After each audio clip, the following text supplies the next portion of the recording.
नमस्कार, स्वागत है आपका YouTube चैनल छत्तीसगढ़ टुडे में। आज है 21 मई 2021, दिन शुक्रवार, और आज हम आज के छत्तीसगढ़ के महत्वपूर्ण करंट अफेयर प्रश्नों को हल करेंगे। तो चलिए शुरू करते हैं। हमारा पहला प्रश्न है, छत्तीसगढ़ सरकार ने हाल ही में तृतीय श्रेणी के पदों पर अनुकंपा नियुक्ति देने के लिए कितने प्रतिशत की सीमा बंधन 31 मई 2022 तक के लिए शिथिल कर दिया है? इसका आंसर है ऑप्शन सी, 10%। छत्तीसगढ़ सरकार ने हाल ही में तृतीय श्रेणी के पदों पर अनुकंपा नियुक्ति देने के लिए 10% की सीमा बंधन को 31 मई 2022 तक के लिए शिथिल कर दिया है। छत्तीसगढ़ शासन के कैबिनेट की बैठक में 10% का बंधन हटाए जाने से अनुकंपा नियुक्ति मिल सकेगी। शासन के इस निर्णय को शिक्षक सहित सभी तृतीय वर्ग कर्मचारियों के हित में फैसले का स्वागत किया है। साथ ही इस फैसले से दिवंगत कर्मचारियों के परिवार वालों को सहारा मिल सकेगा। हमारा अगला प्रश्न है, हाल ही में छत्तीसगढ़ के किस कॉलेज के विधि विभाग को शोध केंद्र की मान्यता दी गई है? इसका आंसर है ऑप्शन बी, शासकीय जय योगानंदम छत्तीसगढ़ कॉलेज रायपुर को। हाल ही में छत्तीसगढ़ के शासकीय जय योगानंदम छत्तीसगढ़ कॉलेज रायपुर के विधि विभाग को शोध केंद्र की मान्यता दी गई है। इसे शोध केंद्र की मान्यता पंडित रविशंकर शुक्ल विश्वविद्यालय ने दी है। योगानंदम छत्तीसगढ़ कॉलेज रायपुर के विधि विभाग को शोध कार्य के लिए मान्यता मिलने से युवाओं को विधि के क्षेत्र में शोध करने का अवसर मिलेगा और साथ ही वे आने वाले समय में विधि के क्षेत्र में बेहतर कार्य करेंगे। अब इसके साथ हम योगानंदम छत्तीसगढ़ कॉलेज रायपुर के स्थापना इतिहास के बारे में भी जान लेते हैं। एडवोकेट जे योगानंदम ने महाविद्यालय की स्थापना के लिए एक समिति बनाई थी। इस समिति का नाम था छत्तीसगढ़ शिक्षण समिति।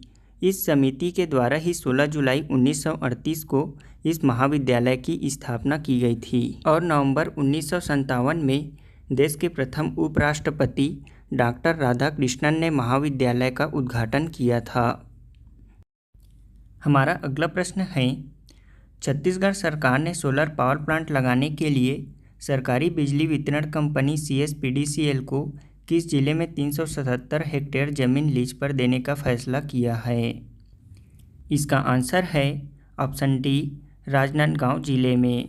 छत्तीसगढ़ सरकार ने सोलर पावर प्लांट लगाने के लिए सरकारी बिजली वितरण कंपनी CSPDCL को राजनांदगांव जिले में 377.42 हेक्टेयर जमीन लीज पर देने का फैसला किया है। नवीन और नवीकरण ऊर्जा मंत्रालय की योजनानुसार सोलर पार्क विकसित कर सोलर पावर प्लांट की स्थापना के लिए यह जमीन ऊर्जा विभाग को निःशुल्क आवंटित की गई है। अब इस जमीन को राइट टू यूज़ के अंतर्गत CSPDCL को लीज पर सौंपने और बिल्ड ऑन एंड ऑपरेट के तहत सोलर प्रोजेक्ट डेवलपर को यह जमीन देने के लिए कंपनी को अधिकृत किया गया है। हमारा अगला प्रश्न है, विश्व मधुमक्खी दिवस कब मनाया जाता है? इसका आंसर है ऑप्शन ए, 20 मई को। विश्व मधुमक्खी दिवस 20 मई को मनाया जाता है। इस दिन 20 मई को मधुमक्खी पालन के प्रणेता एंटोन जानसा का जन्म 1734 में स्लोवेनिया में हुआ था। मधुमक्खी दिवस का उद्देश्य पारिस्थितिकी तंत्र में मधुमक्खियों और अन्य परागकणों की भूमिका को स्वीकार करना है। दुनिया के खाद्य उत्पादन का लगभग 33% मधुमक्खियों पर निर्भर करता है, इसलिए वे जैव विविधता के संरक्षण, प्रकृति में पारिस्थितिक संतुलन और प्रदूषण को कम करने में सहायक हैं। विश्व मधुमक्खी दिवस 2021 का विषय है be engaged, build back better for bees. पहला विश्व मधुमक्खी दिवस 2018 में मनाया गया था। हमारा अगला प्रश्न है, सौर फोटोवोल्टिक मोर्चे पर असाधारण प्रदर्शन करने के कारण भारत EY एनर्जी के अक्षय ऊर्जा देश आकर्षण सूचकांक में कौन से स्थान पर है? इसका आंसर है ऑप्शन सी, तीसरा। सौर फोटोवोल्टिक EV मोर्चे पर असाधारण प्रदर्शन करने के कारण भारत एनर्जी के अक्षय ऊर्जा देश आकर्षण सूचकांक में तीसरे स्थान पर है। भारत पिछले सूचकांक में चौथे स्थान से अब तीसरे स्थान पर चला गया है। यह मुख्य रूप से सौर फोटोवोल्टिक मोर्चे पर असाधारण प्रदर्शन के कारण है। अमेरिका इसमें प्रथम स्थान पर और चीन दूसरे स्थान पर है। भारत ने हाल ही में अमेरिका द्वारा आयोजित जलवायु शिखर सम्मेलन 2030 तक अक्षय ऊर्जा विद्युत क्षमता के लिए 450 गीगावाट स्थापित करने का लक्ष्य रखा है।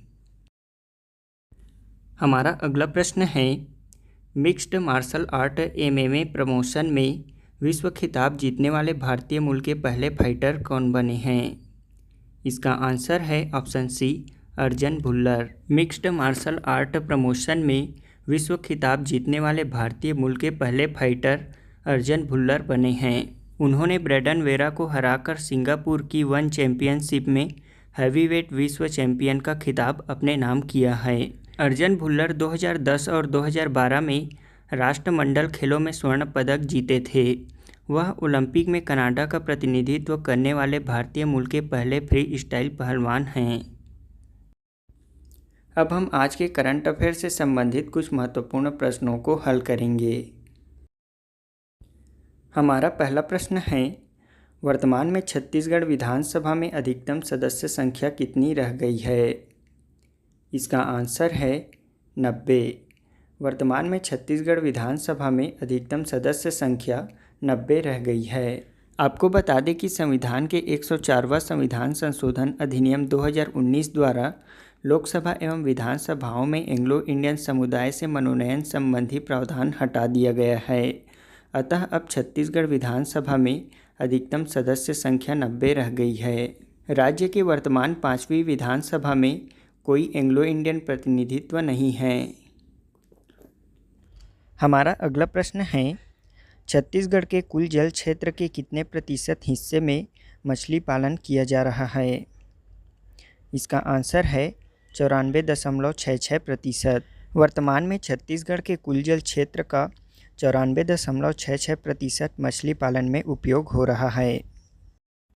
हमारा अगला प्रश्न है, छत्तीसगढ़ माध्यमिक शिक्षा मंडल का गठन कब किया गया था? इसका आंसर है 20 जुलाई 2001 में। छत्तीसगढ़ माध्यमिक शिक्षा मंडल का गठन 20 जुलाई 2001 को किया गया था। छत्तीसगढ़ माध्यमिक शिक्षा मंडल रायपुर वर्तमान में छत्तीसगढ़ माध्यमिक शिक्षा मंडल अधिनियम 1965 द्वारा शासित एक स्वायत्तशासी निगमित निकाय है। मंडल का कार्य संचालन माध्यमिक शिक्षा मंडल विनियम 1965 के प्रावधानों के अनुसार होता है। हमारा अगला प्रश्न है, राज्य में BPL परिवारों को शुद्ध जल प्रदान करने हेतु मुफ्त नल कनेक्शन के लिए कौन सी योजना लागू की गई है? इसका आंसर है मिनी माता अमृत धारा नल योजना। छत्तीसगढ़ में मिनी माता अमृत धारा नल योजना BPL परिवारों को शुद्ध जल प्रदान करने हेतु मुफ्त नल कनेक्शन के लिए लागू की गई है। हमारा पहला प्रश्न है, छत्तीसगढ़ में वृक्षारोपण को बढ़ावा देने के लिए छत्तीसगढ़ सरकार किसानों तथा समितियों को प्रति एकड़ कितने रुपए सालाना प्रोत्साहन राशि प्रदान करेगी? इसका आंसर है ऑप्शन सी, 10,000 रुपये। हमारा अगला प्रश्न है, गोधन न्याय योजना के तहत खरीदे गए गोबर से बनाए गए गोबर खाद को बेचने पर राज्य सरकार द्वारा स्व सहायता समूहों के लिए कितना लाभांश तय किया गया है? इसका आंसर है ऑप्शन सी, प्रति किलो में 90 पैसे का लाभांश। हमारा अगला प्रश्न है, हाल ही में राज्य के किस प्रौद्योगिकी संस्थान ने अपनी रिसर्च न्यूज़लेटर कॉग्निशन का पहला अंक प्रकाशित किया है? इसका आंसर है ऑप्शन डी, NIT रायपुर ने। हमारा अगला प्रश्न है, हाल ही में राज्य से लिंक इनमें से किस तीसरी रेल लाइन का कार्य पूर्ण हुआ है? इसका आंसर है ऑप्शन ए, रायपुर से नागपुर। हमारा अगला प्रश्न है, देश के किस टेलीकॉम ऑपरेटर कंपनी ने डाटा मांग को पूरा करने के लिए वैश्विक भागीदारों और पनडुब्बी केबल आपूर्तिकर्ता सबकॉम के साथ भारत पर केंद्रित सबसे बड़ी अंतर्राष्ट्रीय पनडुब्बी केबल प्रणाली का निर्माण कर रही है? इसका आंसर है ऑप्शन बी, रिलायंस जियो। हमारा अगला प्रश्न है, भारत के जनजातीय मामलों के मंत्रालय और किनके मध्य जनजातीय स्कूलों के डिजिटल परिवर्तन के लिए संयुक्त पहल पर एक समझौते पर हस्ताक्षर किया गया है? इसका आंसर है ऑप्शन बी, माइक्रोसॉफ्ट।